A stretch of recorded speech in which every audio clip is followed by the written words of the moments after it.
नमस्कार दोस्तों, स्वागत करता हूं इस YouTube चैनल पर। तो दोस्तों आज हम देखने वाले हैं रीजनिंग की पाठ संख्या 20। इससे पहले कि दोस्तों यदि आपने 19 क्लासें नहीं देखी हैं तो इन क्लासेस को भी देखिएगा। एग्ज़ाम से रिलेटेड बहुत ही इम्पोर्टेंट क्वेश्चन यहाँ पर करवाए गए हैं। तो दोस्तों आज हम रीजनिंग को बहुत ही शॉर्ट ट्रिक एवं बेसिक लेवल से सॉल्व करने का प्रयास करेंगे। कुछ इस प्रकार से क्वेश्चन रहने वाले हैं, जैसे कि क्वेश्चन नंबर 3 कह रहा है कि फूफा जिस प्रकार यू एफ यू जेड से संबंधित है तो D R A W draw किससे संबंधित हो जाएगा। तो क्वेश्चन मार्क के स्थान पर बताना है दोस्तों कि कौन सा ऑप्शन आएगा। यहाँ पर 4 ऑप्शन भी दे रखे हैं, इनमें से कौन सा ऑप्शन यहाँ पर आएगा। बहुत ही शानदार लेवल से इसको सॉल्व करेंगे। इसके अतिरिक्त दोस्तों यहाँ पर देखेंगे क्वेश्चन नंबर 15 दे रखा है शिक्षक, शिक्षित और नौकर पेशा। ठीक है, नौकरी पेशा। इनमें से 4 ऑप्शन दे रखे हैं, यहाँ पर कौन सा वेन डायग्राम आएगा। इसको भी बहुत आसान लेवल से आसानी के साथ सॉल्व करेंगे। इसके अतिरिक्त दोस्तों यहाँ पर एक आपको आकृति दिखाई दे रही होगी और इस आकृति में हमको काउंट करना है कि दोस्तों यहाँ पर कितने ट्राइंगल स्थित हैं। तो इसको भी बिल्कुल आसान लेवल से सॉल्व करेंगे। तो चलते हैं अब बिना किसी देरी के आज के पहले प्रश्न की तरफ। इससे पहले दोस्तों अब किसी भी एग्ज़ाम की तैयारी कर रहे हैं, जैसे कोई स्टेट लेवल का एग्ज़ाम, जैसे UP police, Bihar police, MP police, Haryana police, या फिर केंद्र लेवल का कोई exam, CISF, CRPF, Delhi police, SSC का कोई एग्ज़ाम, रेलवे का कोई एग्ज़ाम, या फिर बैंकिंग का कोई एग्ज़ाम। इसके अतिरिक्त दोस्तों आपका जो भी आर्मी का होता है, एयरफोर्स होता है वाई ग्रुप में, ठीक है, और इसके बाद नेवी का कोई एग्ज़ाम, इन सभी एग्ज़ाम में जिस भी एग्ज़ाम में दोस्तों आपका रीजनिंग पूछा जाता है। तो रीजनिंग एक इंपॉर्टेंट सब्जेक्ट है दोस्तों, जो आपके सारे के सारे नंबर दिलवाने के लिए एग्ज़ाम में प्रयास करता है, और जो सफलता की मेन सीढ़ी होती है वो रीजनिंग से होकर ही जाती है। तो यदि आप किसी भी एग्ज़ाम की तैयारी कर रहे हैं तो इन एग्ज़ाम की तैयारी के लिए इस क्लास को ज़रूर देखिएगा। यहाँ पर प्रत्येक एग्ज़ाम से इंपॉर्टेंट रिलेटेड प्रैक्टिस सेट करवाए जाते हैं। चलते हैं दोस्तों आज के पहले प्रश्न की तरफ। आज का पहला प्रश्न कह रहा है नीचे दिए गई संख्या युग्म में दो संख्याएं जिस प्रकार एक दूसरे से संबंधित हैं उसी प्रकार संबंध रखने वाले संख्या युग्म का चयन कीजिए। देखिए यहाँ पर एक संख्या युग्म दे रखा है आपको दोस्तों, जिस प्रकार इनका संबंध है उन्हीं में से यहाँ पर 4 ऑप्शन हैं। इन 4 ऑप्शनों में से कौन सा संख्या युग्म संबंधित होगा। देखिए दोस्तों यहाँ पर यदि हम इसको देखें तो यहाँ पर आप देखेंगे कि 36 लिखा है और आगे 49 लिखा है। तो ये क्या होता है दोस्तों, 36 होता है आपका 6 का स्क्वायर। उसके अतिरिक्त क्या होता है, यहाँ पर आपके सामने दे रखा है 49, तो ये होता है 7 का स्क्वायर। और यहाँ पर देखेंगे तो क्या हो रहा है दोस्तों, +1 हो रहा है। ठीक है, ये जो संबंध सेम इन किसी ऑप्शन में दे रखा होगा वही ऑप्शन आपका सही हो जाएगा। ठीक है, इसको आप लोग अच्छे से याद रखेंगे। देखिए यदि पहला ऑप्शन देखें दोस्तों तो पहले ऑप्शन में 5 का स्क्वायर दे रखा है, उसके बाद क्या दे रखा है, 8 का स्क्वायर दे रखा है, और इनके बीच का जो संबंध है वो +3 का हो रहा है। ठीक है, तो ये ऑप्शन आपका सही नहीं होगा। ठीक है, इसको आप लोग अच्छे से याद रखेंगे। ये ऑप्शन क्या हो जाएगा, ऑप्शन ए आपका गलत हो जाएगा, क्योंकि यहाँ पर +1 होना चाहिए जो कि आपका संख्या युग्म ये दे रखा है इसमें। तो ये ऑप्शन गलत है। आगे देखें तो दोस्तों यहाँ पर 4 का स्क्वायर और यहाँ पर 6 का स्क्वायर, तो यहाँ पर जब प्लस करेंगे तो +2 होगा। तो इस प्रकार से ये भी आपका गलत हो जाएगा। ठीक है, ये भी गलत हो जाएगा, इसको आप लोग अच्छे से याद रखेंगे। आगे दे रखा है आपको 289 324। अगर 289 324 को देखा जाए दोस्तों तो ये क्या होता है, तो याद रखना 289 जो होता है ये आपका 17 का स्क्वायर होता है। ठीक है, उसके अतिरिक्त जो 324 होता है ये आपका 18 का स्क्वायर होता है। कितने का, 18 का स्क्वायर। और जब इन दोनों का गैप भी देखेंगे तो ये +1 हो जाएगा। ठीक है, ये भी +1 हो जाएगा। और जो संख्या युग्म क्वेश्चन में दे रखा है उसमें भी यहाँ पर लगातार 2 संख्याएं हैं, उनमें जो अंतर है 1 का है और उनके स्क्वायर दे रखे हैं। उसी प्रकार देखिए यहाँ पर दे रखा है। तो इस प्रकार से हम कह सकते हैं कि जो हमारा ऑप्शन दोस्तों सी सही है। जो ऑप्शन सी है ये आपका सही उत्तर है। जबकि डी को चेक किया जाए तो 256 होता है 16 का स्क्वायर, जबकि यहाँ पर होता है 18 का स्क्वायर। तो इस प्रकार से इनका भी गैप 2 हो जाएगा, तो ये भी आपका गलत हो जाएगा। तो केवल और केवल ऑप्शन सी आपका सही उत्तर हो जाएगा। जो कि संख्या युग्म क्वेश्चन में दे रखा है वही संख्या युग्म ऑप्शन सी का है। ठीक है, चलते हैं दोस्तों अगले प्रश्न की तरफ। अगला प्रश्न कह रहा है दोस्तों बानर जिस प्रकार संबंध बड़बड़ाना से उसी प्रकार ऊंट का संबंध किससे हो जाएगा। देखिए दोस्तों यहाँ पर अगर बात की जाए बानर की बड़बड़ाना से किस प्रकार संबंधित है, तो दोस्तों जो बानर की आवाज़ होती है, जो बोलने का तरीका होता है वो आपका क्या होता है, उसको कहा जाता है दोस्तों हमारी भाषा में बड़बड़ाना कहा जाता है। क्या कहा जाता है, बड़बड़ाना। और दोस्तों अगर ऊँट की बात कर लें तो ऊँट क्या करता है, देखिए यहाँ पर आप अगर कुछ अलग सोचना चले जाएंगे तो ये गलत हो जाएगा। अब वो एक एडवर्टाइज आपने देखी होगी ऊँट की पियो बिस्लरी वाली, तो उसके बारे में नहीं सोचना, वहाँ पर तो ऊँट बोलता है तो उसका संबंध उससे नहीं होगा। लेकिन जो रियल लाइफ में ऊँट करता है वो करता है दोस्तों घुरघुर। क्या करता है? घुरघुर। घुरघुर करता है ऊँट, जबकि बानर क्या करता है? बड़बड़ाता है। ठीक है, तो इस प्रकार से क्वेश्चन मार्क के स्थान पर क्या आ जाएगा दोस्तों? आप कहेंगे घुरघुर आ जाएगा। क्या आ जाएगा? घुरघुर। ठीक है, यहाँ पर बिस्लरी की जिंदगी में नहीं जाना है आपको, ये रियल लाइफ में देखना है, और ये जो रियल क्वेश्चन का आंसर होगा वो आपका घुरघुर हो जाएगा। ठीक है, मिमियाहट की बात की जाए तो ये बकरियां और बकरे करते हैं। ठीक है, इसको याद रखेंगे। चलते हैं अगले प्रश्न की तरफ। अगला प्रश्न दोस्तों यहाँ पर दे रखा है, जिस आपका देखिए FUFA यानी कि फूफा दे रखा है, और आगे संबंध दे रखा है UFUZ। ठीक है, और आगे ड्रॉ दे रखा है, और क्वेश्चन मार्क के स्थान पर बताना है क्या आएगा। देखिए यहाँ पर किस प्रकार से इसको हम सॉल्व कर सकते हैं। तो देखा जाए फूफा, तो यहाँ पर क्या लिखा है? U लिखा है, उसके बाद क्या लिखा है दोस्तों? F लिखा है, उसके बाद U लिखा है। ठीक है, U लिखा है, उसके बाद क्या लिखा है? उसके बाद आपका Z लिखा है। ठीक है, Z लिखा है। तो दोस्तों यहाँ पर देखें क्या चल रहा है। देखिए यहाँ पर ये चल रहा है, आपका ये पेयर चल रहा है, और ये क्या चल रहा है यहाँ पर? तो नहीं चल रहा है। ठीक है, तो इस प्रकार से ये ट्रिक नहीं लगेगी। यहाँ पर नंबरों की हेरा फेरी करके कोई ट्रिक नहीं लग सकती है, क्योंकि FA दे रखा है लेकिन यहाँ पर UZ दे रखा है। तो यहाँ पर अगर देखा जाए तो यहाँ पर शायद विपरीत वाला क्रम चल रहा है। क्या चल रहा है? विपरीत वाला क्रम। कैसे कहेंगे? देखिए यहाँ पर क्या होता है? U है, उसके बाद F है, उसके बाद U है, फिर आपका Z है। तो अगर बात की जाए दोस्तों, आपका ये क्या होता है? F का अपोजिट U होता है, और उसी प्रकार U का अपोजिट F होता है। तो F का अपोजिट आगे भी U दे रखा है, और A का अपोजिट दोस्तों Z हो जाता है। तो ये क्या दे रखा है दोस्तों? ऑपोजिट का क्रम चल रहा है। किसका चल रहा है? ऑपोजिट का। ठीक है, अब देखिए यहाँ पर अगर देखा जाए दोस्तों, तो ऑपोजिट के क्रम के अनुसार D का जो अपोजिट होता है दोस्तों, R का अपोजिट, A का अपोजिट, एक मिनट, आर का अपोजिट, ए का अपोजिट और डब्ल्यू का अपोजिट। तो दोस्तों अगर बात करें डी के अपोजिट की, तो डी के अपोजिट को कहा जाता है दूध वाला। क्या कहा जाता है? वाला से आ जाएगा आपका डब्ल्यू। ठीक है, डब्ल्यू आ जाएगा। उसके बाद आर की बात करें तो ये होता है इंडियन रेलवे, तो इसका मतलब क्या हो जाएगा? आई हो जाएगा। ठीक है दोस्तों, आई हो जाएगा। और आगे दोस्तों अगर बात करें ए की, तो ए का होता है आज, आज का मतलब होता है लास्ट वाला जेड। ठीक है, और डब्ल्यू की बात करें तो दूध वाला हो जाता है। ठीक है, तो यहाँ पर क्या आ जाएगा? डी आ जाएगा। तो जिस ऑप्शन में WIZD दे रखा है, जिस ऑप्शन में WIZD दे रखा है वही आपका सही उत्तर हो जाएगा। यहाँ पर ऑप्शन सी सही उत्तर है। इसको आप लोग अच्छे से याद रखेंगे। क्या चल रहा था दोस्तों? यहाँ पर क्रम चल रहा था अपोजिट का, लेकिन विद्यार्थी क्या गलती करता है?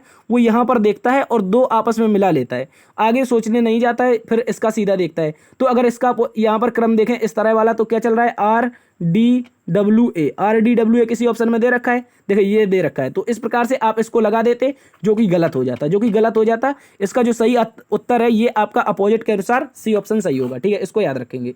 चलते हैं दोस्तों अगले प्रश्न की तरफ। इसको आप लोगों को अच्छे से याद रखना है, एक शानदार क्वेश्चन था। चलते हैं अगले प्रश्न की तरफ। अगला प्रश्न दोस्तों आपसे क्या रखा है? नीचे दिए गए विकल्पों में से विषम शब्द ज्ञात कीजिए। यहाँ पर 4 आपको विकल्प दे रखे हैं, इनमें से क्या बताना है दोस्तों? हमको विषम शब्द बताना है। तो अगर देखें विषम शब्द, देखिए जब भी आपको बड़े नंबर दे रखे हैं, जब भी बड़े नंबर क्वेश्चन में दे दें, तो आप इसको कुछ नहीं करना, सीधा सारे के सारे नंबर उठाना है और क्या कर देना है? इनको ऐड कर देना। क्या करना है? ऐड कर देना, यानी कि जोड़ देना है। ठीक है, क्या कर देना है? जोड़ देना है। तो जब भी जोड़ना है तो इस प्रकार से आपका सही उत्तर आ सकता है। ये ट्रिक लग जाती है कभी कभी, जब बड़े नंबर दे रखे हों तो ये ट्रिक लग जाती है। देखिए यहाँ पर अगर जोड़ें दोस्तों, तो क्या दे रखा है? 8 + 1 + 1 + 0, तो कितना हुआ दोस्तों? आप कहेंगे यहाँ पर 10 हो गया। ठीक है, उसी के प्रकार यहाँ पर देखें तो 9 + 1 + 0 + 0, तो ये कितना हो जाएगा आपका? ये भी आपका हो जाएगा दोस्तों 10। ठीक है, इसके अतिरिक्त यहाँ पर देखा जाए तो क्या है? 9 और 1 10 और 8 1 9। ठीक है, तो 10 और 9 कितना हो जाएगा? 19, यानी कि 19 हो जाएगा। ठीक है, और अगर इसको देखें 1 2 3 3 6 और 4 10, तो ये आपका 10 हो गया। तो आप कह सकते हैं सर यहाँ पर हमको विषम मिल गया। कौन सा विषम मिल गया? आप कहेंगे सर सी ऑप्शन मिल गया। कैसे मिल गया? क्योंकि सभी जो ऑप्शन दे रखे हैं, A option, B option, D option, इनका जब हमने क्या किया? योग किया। क्या किया? योग किया, या कह सकते हैं इसको जोड़ किया। तो जब इसको जोड़ किया या योग किया तो कितना आया? सभी में 10 आ रहा है। लेकिन जो ऑप्शन सी है, इसमें क्या आ रहा है? 19 आ रहा है, जो कि आपका विषम उत्तर है। यही इसका सही उत्तर होता है। ठीक है, आपको कितना भी बड़ा नंबर क्यों ना दे दे, मान लीजिए ये लिखा है 2 3 4 5 6 7 ऐसा लिखा है, और 5 6 अंक के नंबर दे रखा है, तो इस प्रकार के जब भी नंबर आए तो आप इसको एक बार जोड़ के या फिर अल्टरनेट करके घटा के देख लीजिए। ठीक है, इसको आप लोग अच्छे से याद रखेंगे। चलते हैं अगले प्रश्न की तरफ। अगला प्रश्न दोस्तों आपसे कह रहा है, यदि अंग्रेजी वर्णमाला में प्रथम अर्धांश को वास्तविक रूप में छोड़कर दूसरे अर्धांश को विपरीत क्रम में लिख दिया जाए, तो बाएं से सातवें अक्षर के दाएं सातवां अक्षर क्या होगा? देखो यहाँ पर दोस्तों आप सभी को यदि नहीं पता होगा, बहुत मोस्टली विद्यार्थियों को पता होगा, जो वर्णमाला होती है हमारी क्या होती है? जो हमारी वर्णमाला होती है, जो हमारी वर्णमाला होती है, इसको दो भागों में, दो अर्धांशों में बांटते हैं। कितने अर्धांशों में याद रखेंगे? दो अर्धांश में इसको बांटते हैं। जिन भी विद्यार्थी को पता नहीं है वो आप लोग अच्छे से याद रखेंगे, मोस्टली लोगों को ये पता होगा। और दो अर्धांश कौन कौन से होते हैं? तो एक होता है दोस्तों ए से लेकर के जाता है एम तक। कहाँ तक? एम तक। और दूसरा अर्धांश दोस्तों होता है आपका एन से लेकर के कहाँ तक? जेड तक। ठीक है, इसको याद रखेंगे। ये दूसरा अर्धांश होता है। ये कैसा होता है? ये प्रथम होता है। ठीक है, ये होता है आपका द्वितीय। ठीक है, अब लेकिन यहाँ पर हमसे एक कंडीशन दे रखी है। क्वेश्चन में कह रहा है अंग्रेजी वर्णमाला में प्रथम स्थान को वास्तविक रूप में छोड़ दिया जाए। ये कैसा है? ये वास्तविक रूप में, इसको वास्तविक रूप में छोड़ना है। जबकि आगे लिखा है दूसरे अर्धांश को विपरीत क्रम में लिखना है। जब इस अर्धांश को हम विपरीत क्रम में लिखेंगे तो कैसे लिख सकते हैं? Z dash Y dash X. ठीक है, इस तरह से लिख सकते हैं, आगे चल के एन तक आ जाएंगे। ठीक है, तो इस तरह से लिखना है। अब देखिए यहाँ पर हम इसको सॉल्व करेंगे। पहला अर्धांश तो हमको छोड़ देना है एज इट इज। ठीक है, इसको हमने एज इट इज छोड़ दिया। अब जो दूसरा अर्धांश है उसको जेड एक्स, ठीक है, सॉरी, जेड के बाद आपका आता है वाई। ठीक है, वाई, और वाई के बाद आ जाता है एक्स, फिर डैश डैश डैश करके क्या आ जाएगा? एन आ जाएगा। तो ये हमने क्वेश्चन के अनुसार यहाँ पर कह दिया। जो भी क्वेश्चन कह रहा था उसको हमने लिख दिया। देखिए, प्रथम अर्धांश आपका हो गया एज इट इज, जबकि दूसरा अर्धांश कैसा हो गया दोस्तों? ये आपका विपरीत हो गया। अब देखिए यहाँ पर कह रहा है बाएं से यानी कि लेफ्ट से सात के क्या कह रहा है? दाएं सातवां अक्षर। ठीक है, तो आपका राइट सात निकालना है। तो हमने आपको दोस्तों बताया था जब भी आपका एक राइट और एक लेफ्ट हो तो ये आपस में क्या हो जाएंगे? जुड़ जाएंगे। ठीक है, या फिर आपका राइट और राइट दे रखा है तो ये आपस में क्या करेंगे? घट जाएंगे। और लेफ्ट दे रखा है, ये आपस में घट जाएंगे। ठीक है, और जो आपके लेफ्ट राइट होंगे ये आपस में जुड़ जाएंगे। ठीक है, इसको आप लोग अच्छे से याद रखेंगे। ये सारे की सारी क्या होती हैं? ये वर्णमाला की ट्रिकें होती हैं, छोटी छोटी। ठीक है, तो यहाँ पर हम इनको क्या कर देंगे? लेफ्ट और राइट दे रखा है तो क्या करेंगे दोस्तों? दोनों को जोड़ देंगे तो आ जाएगा 14। और पहला नंबर दे रखा है आपका लेफ्ट। क्या दे रखा है? लेफ्ट। इंपॉर्टेंट है, याद रखेंगे। जब इसको हमने जोड़ दिया तो हमको पहला वाला क्या दे रखा है? लेफ्ट दे रखा है। तो इसको हम लेफ्ट से क्या बना देंगे? 14 बना देंगे। ठीक है, लेफ्ट से क्या बना देंगे? 14, यानी कि बाएं से 14 बनाना है। ठीक है, बाएं से 14वें नंबर पर कौन आएगा? तो दोस्तों जब भी हम इस प्रकार से लिखते हैं तो ये होता है आपका स्क्रीन में बायां, और ये होता है दोस्तों दायां। ठीक है, ये दायां हो गया, ये बायां हो गया। अब देखिए बाएं से निकालना है हमको, बाएं से निकालना है तो प्रथम जो अर्धांश है वहां पर कितने अक्षर हो जाएंगे? 13 हो जाएंगे। ठीक है, और जो 14वां अक्षर आ जाएगा, बाएं से ही निकालना है तो 14वां जो अक्षर आ जाएगा तो वो आपका जेड आ जाएगा। क्या आ जाएगा दोस्तों? जेड आ जाएगा। क्यों आएगा? क्योंकि आपने दूसरे अर्धांश को विपरीत क्रम में लिखा है। ठीक है, इस प्रकार से हमारा जेड आ जाएगा। तो इसका जो राइट आंसर होगा वो आपका ऑप्शन बी सही उत्तर हो जाएगा। ठीक है, इसको आप लोग अच्छे से याद रखेंगे। ऑप्शन बी इसका सही उत्तर है। क्यों है? क्योंकि एक आपका पहला नंबर लेफ्ट था तो लेफ्ट को हमने 7 किया, आगे वाले को राइट था तो राइट को हमने 7 किया। ठीक है, इन दोनों को जब जोड़ा तो पहले नंबर को उठा के लेफ्ट के नंबर पर आ गया 14, और लेफ्ट से ही जोड़ा तो प्रथम अर्धांश तो आपका एज इट इज था तो उसमें आपका 13 थे, और जो आपका दूसरा अर्धांश विपरीत क्रम में था तो जेड से शुरू हुआ था तो 14वां अक्षर क्या हो जाएगा? जेड हो जाएगा। चलते हैं अगले प्रश्न की तरफ। अगला प्रश्न दोस्तों आपसे कह रहा है नीचे दिए प्रत्येक प्रश्न में विकल्पों में से उस शब्द को चुनिए जो दिए गए शब्दों का प्रयोग करके नहीं बनाया जा सकता है। कह रहा है ऐसा कौन सा विकल्प है? ये 4 विकल्प आपको दे रखे हैं। ठीक है, इनमें से कौन सा विकल्प है जो इस शब्द का, ये क्वेश्चन का शब्द दे रखा है कैरेक्टर, क्या दे रखा है? सॉरी, कैरेक्टर दे रखा है। और इसमें ऐसे कौन से शब्द हैं जो आपका इनका प्रयोग करके इनमें से कौन सा ऑप्शन नहीं बनाया जा सकता है। ठीक है, और दोस्तों ये आपका एसएससी सीपीओ 2015 में पूछा गया प्रश्न है। सीपीओ का एग्जाम भी लगा है तो इस प्रकार के क्वेश्चन आपसे जरूर पूछे जाएंगे। ठीक है, देखिए अगर बात करें करेक्टर की, किसकी? करेक्टर की, तो यहाँ पर हम क्या लिख लेते हैं? सबसे पहले तो लिख लेते हैं करेक्टर। ठीक है, करेक्टर जैसे ही हमने लिखा तो यहाँ पर अब देखिए यहाँ पर हमको बनाना है। ठीक है, अब बनाना है तो एक बार से पेन कलर चेंज कर लेते हैं। हमको मिलाना है कौन सा ऐसा ऑप्शन है जो नहीं बनाया जा सकता। देखिए यहाँ पर क्या लिखा है? ट्रैक्टर लिखा है, TRACER।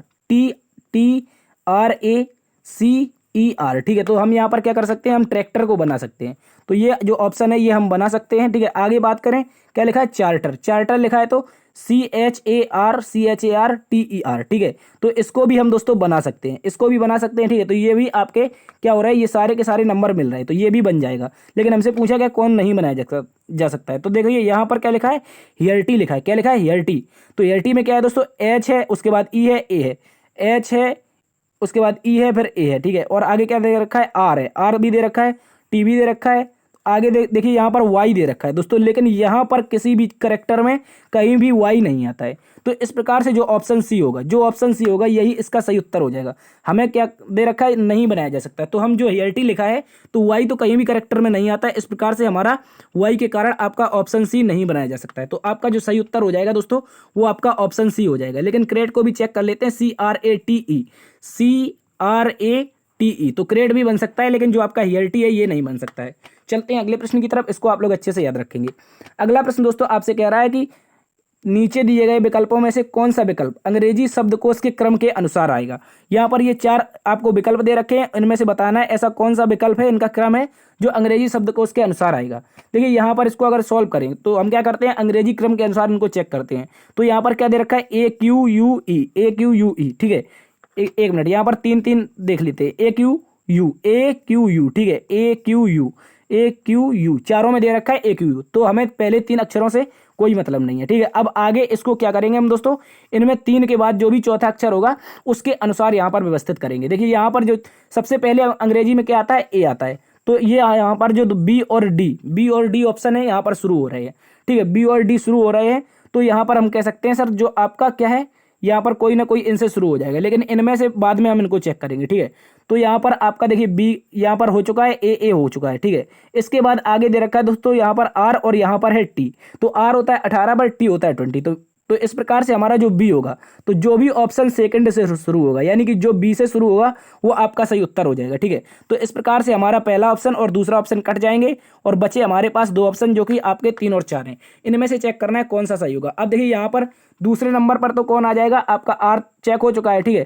तो आर के बाद तो सीधा टी ही आना है, तो 2 के बाद जिसमें 4 दे रखा है, जो कि 2 के बाद जिसमें भी 4 दे रखा है, आपका दे रखा है यहाँ पर 2 के बाद 4, तो इस प्रकार से हमारा जो सही उत्तर हो जाएगा दोस्तों वो आपका ऑप्शन सी हो जाएगा। देखिए यहाँ पर एक बार फिर से देखिए, पहले 3 अक्षर को हमें कोई टच नहीं करना था, ठीक है, कोई टच नहीं करना था।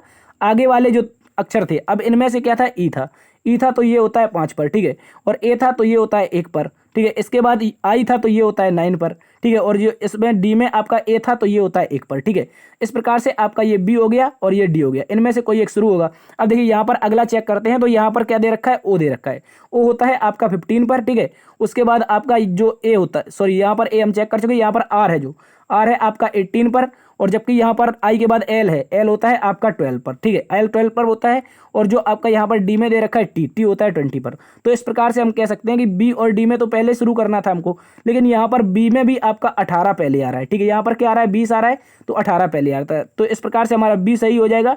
उसके बाद क्या आएगा दोस्तों, डी आएगा। उसके बाद देखिए यहाँ पर सी ऑप्शन है, ये सी ऑप्शन है, तो 12 है, और यहाँ पर ए में 15 है, तो यहाँ पर सी हो जाएगा। उसके बाद दोस्तों क्या हो जाएगा, ठीक है, देखिए यहाँ पर सी हो जाएगा, ठीक है, 1 मिनट, यहाँ पर सी होगा, क्या होगा, देखिए एक बार चेक करते हैं इसको, कहीं पर गड़बड़ हो रही है क्या, इसको एक बार चेक करिए आप लोग, ठीक है।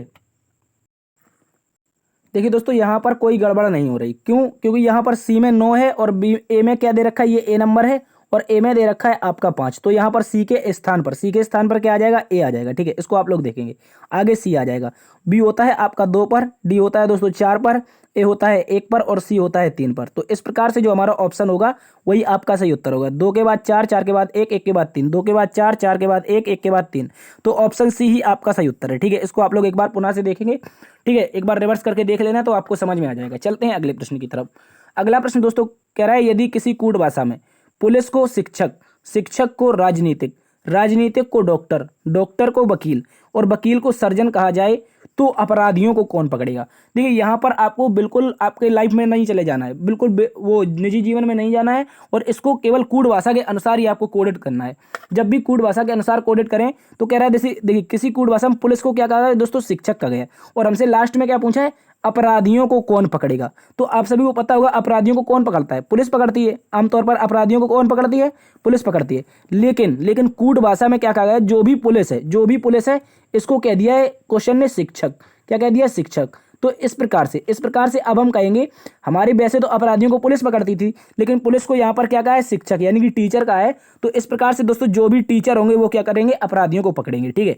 इसका जो सही उत्तर होगा वो यही होगा, ठीक है। ये एक शानदार क्वेश्चन है, कूट भाषा में ऐसे क्वेश्चन आपसे पूछे जाते हैं। तो इस प्रकार के क्वेश्चन में बिल्कुल नहीं करना, बेसिक लेवल का क्वेश्चन है, 2 सेकंड का क्वेश्चन है। आपने देखा लास्ट में क्या कह रहा है, अपराधियों को कौन पकड़ेगा, तो अपराधियों को पकड़ेगी आपकी पुलिस, लेकिन पुलिस को कहा है शिक्षक, तो शिक्षक सही उत्तर हो जाएगा। लेकिन यहीं पर अगर आपसे पूछ लेता कि यहाँ पर पूछ लेता बच्चों को कौन पढ़ाएगा, क्या पूछ लेता, बच्चों को कौन पढ़ाएगा, तो बच्चों को आमतौर पर कौन पढ़ाता है, टीचर पढ़ाता है यानी शिक्षक। लेकिन शिक्षक को क्या कह दिया दोस्तों, यहाँ पर इसने कूट भाषा में राजनीतिक, तो इसका राइट आंसर राजनीतिक हो जाता है। लेकिन हमसे पूछा अपराधियों के बारे में, तो इसका जो राइट आंसर होगा ऑप्शन सी होगा। चलते हैं अगले प्रश्न की तरफ। अगला प्रश्न दोस्तों, नीचे दी गई श्रृंखला में, कह रहा है नीचे दी गई श्रृंखला में क्वेश्चन मार्क के स्थान पर क्या आएगा, ऐसा बताना है। तो ये भी एक शानदार प्रश्न है। इसको अगर देखें तो दोस्तों यहाँ पर क्या है, जीरो है, जीरो के बाद कितना आया है, 7 आया है, 7 के बाद दोस्तों आपका 26 आया है, 26 के बाद दोस्तों आपका 63 आया है, 63 के बाद क्वेश्चन मार्क है, और क्वेश्चन मार्क के बाद एक बड़ा सा नंबर 215 है। ठीक है, जब भी इस प्रकार के क्वेश्चन आए तो आपको क्या करना है, या तो इसको स्क्वायर के फॉर्म में देखिए, किसके फॉर्म में, स्क्वायर के फॉर्म में देखिए, या फिर दोस्तों इसको क्यूब के फॉर्म में देखिए, किसके, क्यूब के फॉर्म में देखिए। ठीक है, जब भी इस तरह से आप देखेंगे तो ये आपका क्या होगा, या तो इसके आसपास होगा, या तो स्क्वायर के आसपास होगा, +1 +2 ऐसे करके होगा, या तो फिर इस क्वेश्चनों को इस प्रकार से मल्टीप्लाई के रूप में देखा करिए। जब भी बड़े नंबर होते जाए या तो मल्टीप्लाई या स्क्वायर क्यूब के रूप में देखना है। तो दोस्तों इसको अगर हम देखें तो देखिए, जीरो का मल्टीप्लाई करेंगे तो 7 तो आने वाला नहीं, किसी में जीरो का मल्टीप्लाई होगा तो 7 तो आएगा नहीं। ठीक है, तो इसको हम क्या करेंगे दोस्तों, यहाँ पर आप लोग देखिए, यहाँ पर क्या लिखा है, जीरो, इसको किस प्रकार से लिख सकते हैं।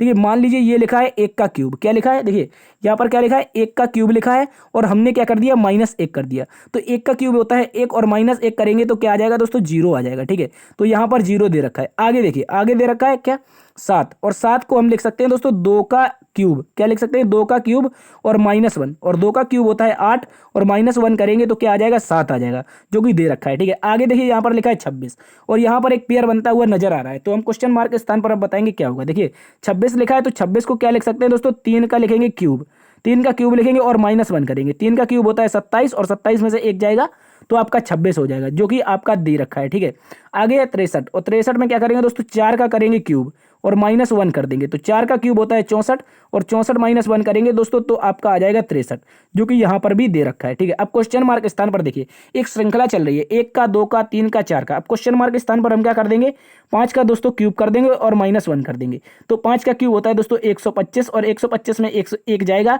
तो तैसे ही उत्तर आपका 124 हो जाएगा। क्या हो जाएगा दोस्तों, 124।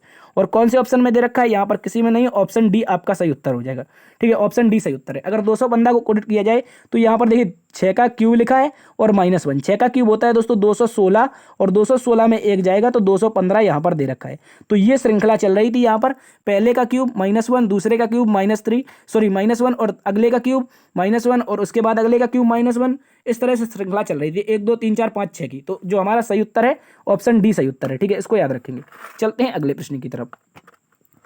अगला प्रश्न दोस्तों कह रहा है, एक व्यक्ति बिंदु ए से चलना आरंभ करता है, 30 मीटर दक्षिण की ओर चलता है, 30 मीटर दक्षिण की ओर चलता है, उसके बाद वह दाएं मुड़ता है और 7 मीटर चलता है। ठीक है, 60 मीटर उसके बाद वह दाएं मुड़ता है, 7 मीटर चलकर दाएं मुड़ता है और 6 मीटर चलता है। ठीक है, पुनः दाएं मुड़ता है और 7 मीटर चलता है। ठीक है, बिंदु आर पर पहुंच जाता है।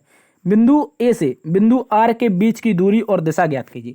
बहुत शानदार क्वेश्चन है, इसको हम लोग देखेंगे। देखिए यहाँ पर सबसे पहले कह रखा है, ए नाम का एक व्यक्ति है जो बिंदु ए से चलता है। मान लीजिए ये आपका है बिंदु ए, ठीक है, ये आपका बिंदु ए है, और बिंदु ए से चलना आरंभ कर रहा है, 30 मीटर दक्षिण की ओर जा रहा है। ठीक है, इसको हमने कहाँ भेज दिया दोस्तों, ये रहा आपका दक्षिण की ओर, और कितना चला गया, 30 मीटर चला गया। ठीक है, और दक्षिण की ओर चलता है। अब कह रहा है उसके बाद वह दाएं मुड़ता है। देखिए जब भी किसी व्यक्ति का मुंह दक्षिण दिशा में और वो जब भी दाएं मुड़ेगा तो अपने कहाँ तर चला जाएगा, अपने किस साइड में जाएगा दोस्तों, दाएं मुड़ेगा तो हमेशा पश्चिम में जाएगा। ठीक है, जब भी इस तरह की कंफ्यूजन हो तो इस तरह से आपको लिख लेना है, ईस्ट, ईस्ट के बाद वेस्ट, वेस्ट के बाद साउथ, साउथ के बाद नॉर्थ। ठीक है, ईस्ट वेस्ट साउथ नॉर्थ लिख लेना है। तो वेस्ट जो दिशा है ये वाली है, तो यहाँ पर हमने चला दिया, कितना चलाया है, 7 मीटर चला, 7 मीटर चला। ठीक है, और कह रहा है 7 मीटर चलकर फिर दाएं मुड़ता है और 6 मीटर चलता है। अब दोस्तों इसको एक बार फिर से दाएं मोड़ देना है, इसको एक बार फिर से दाएं मोड़ दिया हमने, तो अब एक मिनट, यहाँ पर ये क्या हो रहा है, एक बार फिर से दाएं मुड़ा। अब जब दोस्तों ये दाएं मुड़ गया तो अब कह रहा है 6 मीटर चला, कितना चला, 6 मीटर चला। ठीक है, ये दूरी 6 मीटर हो गई, यहाँ से यहाँ तक की ये दूरी 6 हो गई। अब देखिए कह रहा है अब पुनः वह दाएं मुड़ा है, पुनः वह दाएं मुड़ा और 7 मीटर चला। अब जैसे ही दाएं मुड़ेगा और आपका मुंह उत्तर दिशा में, और जो आपका दाया होगा वो कहाँ पर हो जाएगा, ये पूर्व में हो जाएगा। ठीक है, तो ये पूर्व में आपका दाया हो चुका है, कहाँ पर हो चुका है, पूर्व में दाया हो चुका है। और कह रहा है दाएं मुड़ा 7 मीटर चलता है और बिंदु आर पर पहुंच जाता है। तो ये जो बिंदु है ये आपका है बिंदु आर। ठीक है, ये बिंदु आर है। ठीक है, ये कितना चला था, 7 मीटर पहले चला था। अब देखिए एक बार फिर से पढ़ लीजिए जल्दी से, 30 मीटर दक्षिण की ओर गया। आगे कह रहा है उसके बाद दाएं मुड़ा, दाएं मोड़ दिया, 7 मीटर चलकर, 7 मीटर चला और फिर मुड़ गया दाएं। ठीक है, और 6 मीटर चला। उसके बाद कह रहा है पुनः दाएं मुड़ा और 7 मीटर चलता है, बिंदु आर पर पहुंच जाता है। पुनः दाएं मुड़ चुका है और 7 मीटर चल भी चुका है, ये बिंदु आपका आर दिखाई दे रहा है, ये पहुंच गया। ठीक है, अब देखिए यहाँ पर ये क्या बन रहा है, एक आपका आयत बन रहा है। क्या बन रहा है, आयत, 7 मीटर 7 मीटर, ये 6 मीटर है तो ये भी 6 मीटर हो जाएगी। ठीक है, और लेकिन टोटल जो लेंथ थी यहाँ से यहाँ तक की जो लेंथ है वो कितनी है, दोस्तों 30 है, और यहाँ ये जो लेंथ है ये आपकी 6 दे रखी है, तो -6 कर देंगे दोस्तों। कितना आ जाएगा, 30 में से 6 जाएगा दोस्तों 24 आ जाएगा। कितना आ जाएगा, 24 मीटर। सबसे पहले तो 24 मीटर कौन सा ऑप्शन दे रखा है, यहाँ पर 2 ऑप्शन है, ठीक है। 24 मीटर के 2 ऑप्शन है, तो 2 ऑप्शन आपके वैसे भी कट जाते हैं। अब देखिए क्या कह रहा है, ये था बिंदु ए, और बिंदु ए की जो सापेक्ष दिशा है वो कौन सी दिशा है, आप कहेंगे सर दक्षिण दिशा है। कैसी दिशा है, मान लीजिए ये आपका बिंदु है और कहाँ का है, नीचे गया और गया, तो कैसा हो जाएगा, दक्षिण हो जाएगा। तो यहाँ पर दे रखा है 24 मीटर दक्षिण। ऑप्शन बी आपका सही उत्तर है। एक शानदार क्वेश्चन था, इसको आप लोग अच्छे से याद रखेंगे। अभी हाल लेटेस्ट 2018 में सीपीओ में पूछा गया था। चलते हैं अगले प्रश्न की तरफ। अगला प्रश्न दोस्तों कह रहा है, यहाँ पर कोडेड ब्लड रिलेशन से क्वेश्चन दे रखा है।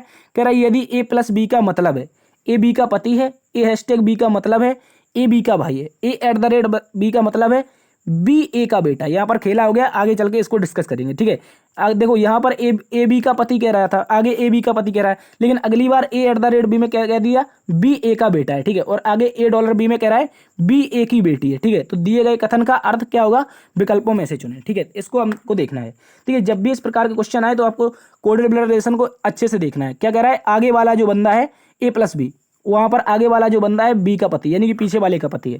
तो यहाँ पर क्या दे रखा है, हमको आर दे रखा है। तो आर जो बंदा है, जो आर है, ये क्या है दोस्तों, एक मिनट, यहाँ इसको यहाँ पर बना लेते हैं। ये रहा आर, और आर कह रहा है दोस्तों, सॉरी यहाँ पर कह रहा है ए बी का पति, यानी आगे वाला जो क्या है, पति है किसका, पीछे वाले का, ठीक है। आगे वाला पति है किसका, पीछे वाले का। तो इसको हमें बनाना है पति, तो इनको जोड़ा में जैसे ही शादी कराएंगे तो ये किसका पति हो जाएगा, पी का पति हो जाएगा, ठीक है। जब आर पति हो गया तो पी पत्नी हो जाएगी, ठीक है। अब लेकिन यहाँ पर एक बात और कह रखी है दोस्तों आपसे, एक मिनट, ये क्या कह रहा है, माफी चाहेंगे, यहाँ पर हैशटैग दे रखा है, ठीक है। एक बार इसको पुनः देखिए, यहाँ पर हमने प्लस को बता दिया, हैशटैग को देखना है हमको। कह रहा है आर हैशटैग, सॉरी हाँ, आर हैशटैग पी। तो आर हैशटैग कहाँ दे रखा है, ये दे रखा है ए हैशटैग बी। तो आगे वाला क्या है दोस्तों, पीछे वाले का भाई है। आर नाम का जो बंदा है, आर नाम का जो बंदा है ये भाई है, किसका है भाई, तो आप कहेंगे सर पीछे वाले यानी कि पी का। अब देखिए यहाँ पर प्लस दे रखा है, और प्लस कहाँ पर दे रखा है, तो आप कहेंगे पहली लाइन। अब ये देखिए लाइन बनानी है, तो अब कह रहा है जो दोस्तों आगे वाला है, आगे वाला पति है बी का, यानी कि जो पी है ये पति है, पी है दोस्तों ये पति है, पी की शादी करवानी है हमको, पी की शादी करवानी किससे, क्यू से। तो यहाँ पर जो क्यू होगा दोस्तों, जो आपका क्यू होगा ये क्या हो जाएगी, पत्नी हो जाएगी, ठीक है। इसको आप लोग अच्छे से देखिए। अब आगे दे रखा है एट द रेट, और एट द रेट के बारे में कहाँ है, ये दे रखा है। तो एट द रेट के बारे में दे रखा है दोस्तों A B, A at the rate B. तो जो पीछे वाला यानी कि जो बी दे रखा है ये रहा बी, बी जो है पीछे वाला है, आगे वाले ए का बेटा है, ठीक है। आगे वाले ए का बेटा है, जो पीछे वाला है दोस्तों ये बेटा है किसका, आगे वाले का, यानी कि क्यू, क्यू का बेटा हो जाएगा कौन, आगे पीछे वाला एस, ठीक है।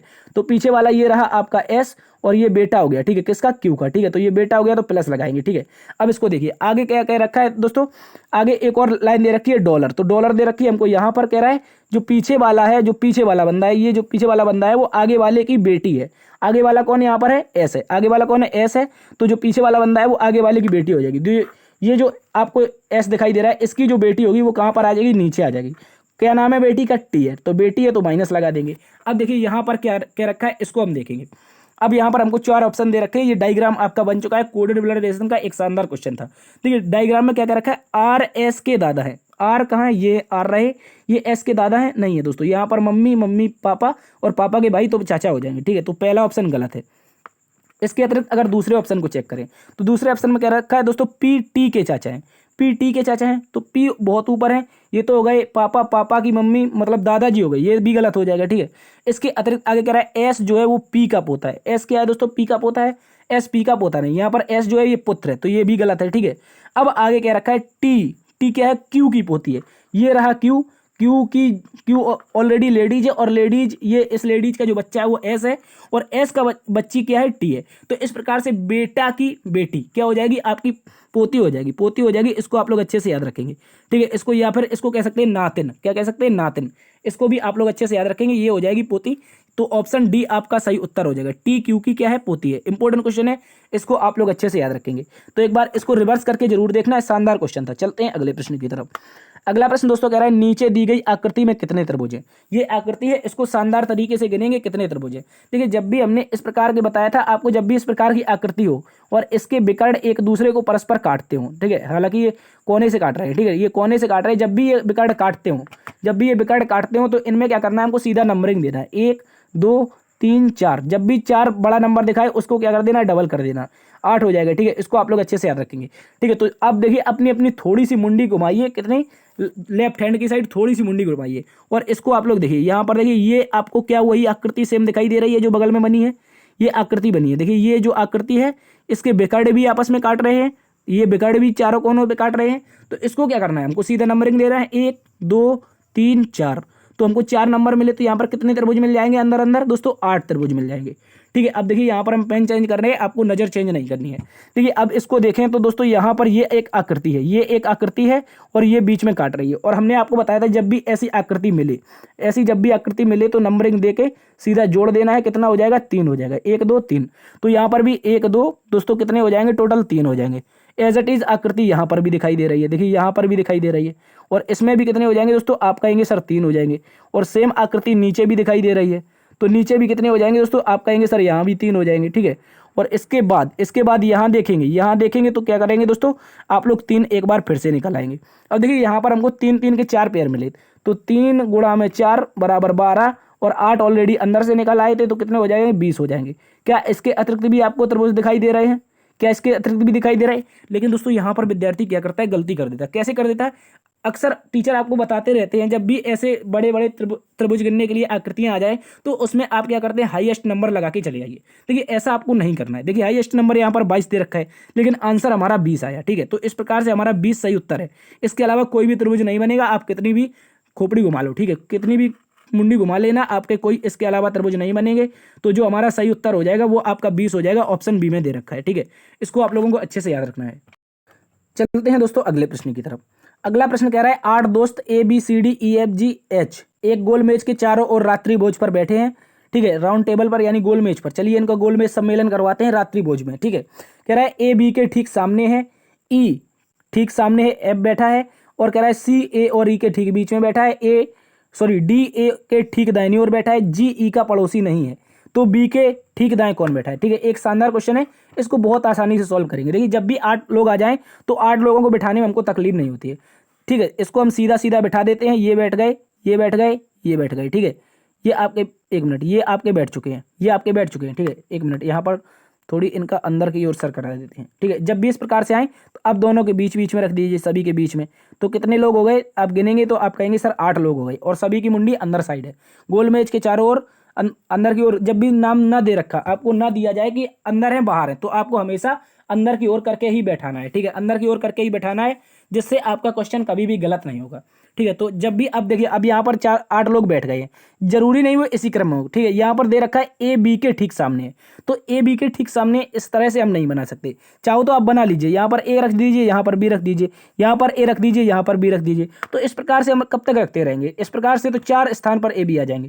ठीक है, तो सबसे पहले कोई ठीक दायां बायां वाला देखिए। ठीक है, तो यहाँ पर क्या कह रहा है, यहाँ पर कह रहा है A B के ठीक सामने बैठा है, नहीं लग सकते हैं। आगे कह रहा है E F के सामने बैठा है, ये भी नहीं रख सकते हैं। C A और E के बीच में बैठा है। ठीक है, C A और E के बीच में बैठा है, तो इसको भी बाद में देखते हैं। ठीक है, आगे कह रहा है D A के ठीक दाहिनी ओर है, A के ठीक दाहिनी ओर है कौन, D, तो ये रहा आपका A। देखिए यहाँ पर कलर चेंज कर देते हैं, A के ठीक दाहिनी ओर कौन है, D। दायां बायां देखेंगे तो आपका जल्दी से आंसर आ जाएगा। ये रहा A, और A के ठीक दाएं कौन हो जाएगा दोस्तों, D हो जाएगा। ठीक है, अब देखिए यहाँ पर क्या दे रखा है, A के ठीक सामने B दे रखा है, B बैठा दिया। अब कह रहा है आगे दे रखा है C A और E के बीच में, C नाम का कोई बंदा है, A और E के बीच में है, तो A और E के बीच में बैठाना है। तो यहाँ पर तो C आएगा नहीं, तो यहाँ पर C आ जाएगा और यहाँ पर E आ जाएगा। ठीक है, अब आगे कह रहा है E के ठीक सामने F बैठा है, E के ठीक सामने F बैठ गया। अब आगे दोस्तों एक बात और कह रखी है, G नाम का बंदा E का पड़ोसी नहीं है, तो ये रहा E, और E का पड़ोसी एक स्थान पर बचा है, तो यहाँ पर G नहीं आएगा, G यहाँ पर आ जाएगा। अब बचा कौन, G के अलावा बचा कौन, बचा H। आप कहेंगे सर H यहाँ पर आ गया। ठीक है, अब हमसे क्वेश्चन में पूछा कि तो B के ठीक दाएं कौन बैठा है, B का दायां, ये रहा B दोस्तों, और B का जो दायां होगा, B, ये जैसे B बैठा है अंदर की ओर मुख करके, तो जो ये होगा B का दायां, क्या हो जाएगा, ये दायां हो जाएगा। एक मिनट, यहाँ पर दायां नहीं होगा। ठीक है, ये दायां नहीं होगा। जब भी कोई व्यक्ति अंदर की ओर है तो उसका जो दायां, मेरा मुख यदि दक्षिण दिशा में, तो मेरा जो दायां होगा वो ये हो जाएगा। ठीक है, ये वाला हो जाएगा, ये दायां हो गया, ये दायां हो गया, ये बायां हो गया। ठीक है, इसको याद रखेंगे। तो जब अंदर की ओर बैठा है तो आपका जो दायां होगा दोस्तों, वो ठीक दाएं बैठा है H। तो कौन से ऑप्शन में H दे रखा है, ऑप्शन बी में। ठीक है, बहुत शानदार क्वेश्चन था, बिल्कुल आसानी से इसको हमने सॉल्व किया। जब भी दोस्तों इस प्रकार के बीच में आसपास पड़ोसी बताए, ये ठीक है। तो आप इस प्रकार के क्वेश्चनों में क्या कीजिए, हमेशा या तो दायां बायां देखिए, किसी के बीच वाला नहीं उठाना है, आप अपने सामने वाला नहीं उठाना है, सबसे पहले ठीक दायां बायां देखेंगे तो उससे क्वेश्चन जल्दी सॉल्व हो जाता है और हमारे समय की भी बचत हो जाती है। ठीक है, तो इस प्रकार से हमारा राइट आंसर क्या है दोस्तों, ये हमारा राइट आंसर है एच। ठीक है, इसको आप लोग अच्छे से याद रखेंगे। चलते हैं अगले प्रश्न की तरफ। अगला प्रश्न दोस्तों आपसे कह रहा है 8 जून 2001 को शुक्रवार है, तो 26 नवंबर 2001 को कौन सा दिन होगा। ठीक है, इसको हम विषम दिनों की ट्रिक के माध्यम से सॉल्व करेंगे। किससे, कैसे करेंगे दोस्तों, विषम दिनों की ट्रिक के माध्यम से। विषम दिन कैसे निकालेंगे, तो देखिए यहाँ पर क्या आपको दे रखा है जून, उसके बाद क्या आता है जुलाई आता है, फिर क्या आता है दोस्तों अगस्त आता है। ठीक है, उसके बाद क्या आता है सितंबर, उसके बाद अक्टूबर, उसके बाद नवंबर, तो नवंबर तक ही जाना है 26 तक। आगे कह रहा है जुलाई, सॉरी जून कह रहा है, तो जून में कितने दिन शेष हैं, जून होता है 30 का, 8 चले गए तो कितने बचे सर, आप कहेंगे सर 22 बचे। ठीक है, उसके बाद जुलाई का पूरा 31, अगस्त का पूरा 31, सितंबर का पूरा 30, अक्टूबर, ठीक है अक्टूबर का दोस्तों आपका पूरा 31, और नवंबर में हमको जाना है 26 तक। ठीक है, हमको नवंबर में 26 तक जाना है, तो इन सभी को जोड़ देंगे, इन सभी को जोड़ देंगे और 7 से भाग दे देंगे।